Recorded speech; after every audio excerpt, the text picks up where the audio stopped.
জানাবো metal presents কৃষি সংবাদ সুজলা সুফলা।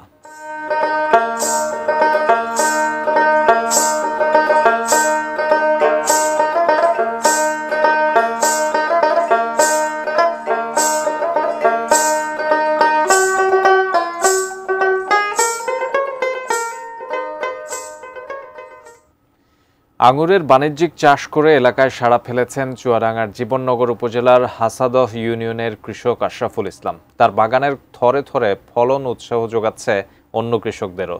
এই চাষির প্রত্যাশা বিদেশি ফল আঙুর চাষ ছড়িয়ে পড়ুক কৃষকদের মধ্যে।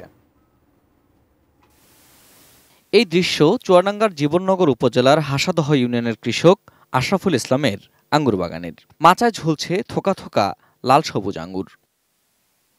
দেশে বাণিজ্যিকভাবে আঙুর চাষের সম্ভাবনাকে আরও বাড়িয়ে দিয়েছে কৃষক আশরাফুল ইসলামের এই বাগান। ৩.৫ বিঘা জমিতে ৭০০ গাছের প্রতিটি ভরে গেছে আঙুরে। গাছ প্রতি ২০ কেজি ফলন আশা করছেন কৃষক আশরাফুল।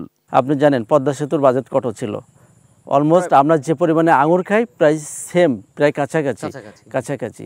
আমরা সবাই মিলে যদি অল্প অল্প করে বাণিজ্যিকভাবে শুরু করি এবং এই টাকাটা যদি সেভ করতে পারি, এই টাকাটা আমাদের দেশের ইউটিলাইজ হবে। এর আগেও কমলা, মাল্টা, ড্রাগন সহ নানা রকম ফল চাষের অভিজ্ঞতা রয়েছে আশরাফুলের।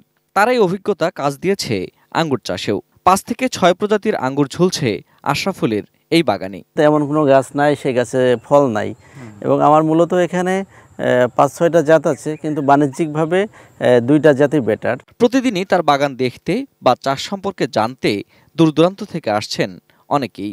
এত সুন্দর চাষ আর এত সুন্দর ফলন দেখে আমিও একটু এতে হয়েছি। আশা করি ছড়াই যাবে এবং আমরাও চিন্তা ভাবনা করছি সকল প্রকার সরকারি পৃষ্ঠপোষকতা দিয়ে এটা ছড়িয়ে দেওয়ার জন্য। আশরাফুলের ইচ্ছা তিনি শুধু একা নন, তার মতো শত শত বাগানই গড়ে উঠুক, যাতে করে বিদেশি এই ফল আমদানিতে দেশের টাকা খরচ করতে না হয়। আঙ্গুর ফল নাকি টক। যারা আঙ্গুর খেতে পারেন না অথবা আঙ্গুর নাগালের মধ্যে পান না, তাদের জন্য কথাটি প্রযোজ্য। তবে চুয়াডাঙ্গার আশরাফুল ইসলাম প্রমাণ করেছেন আঙ্গুর ফল মিষ্টি, এবং সেই মিষ্টি আঙ্গুর বাংলাদেশে চাষবাস সম্ভব। তার জন্য দরকার পরিশ্রম, দরকার সঠিকভাবে জেনে গাছের সঠিক পরিচর্যা। এবং আঙ্গুর ফলের এই চাষের মাধ্যমে তিনি বিদেশি অর্থনীতি নির্ভর ফলের চাষ অনেকটাই কমাতে চান। তার হাত ধরে বাংলাদেশে যদি আঙ্গুর চাষ ছড়িয়ে পড়ে, নিশ্চয়ই এর পিছনে যে বিদেশি টাকা খরচ হয় সেটি অনেকটাই সাশ্রয় হবে বাংলাদেশের জন্য। চুয়াডাঙ্গার জীবননগরের আঙ্গুর বাগান থেকে ফেরদৌস রহমান, এটিএন নিউজ।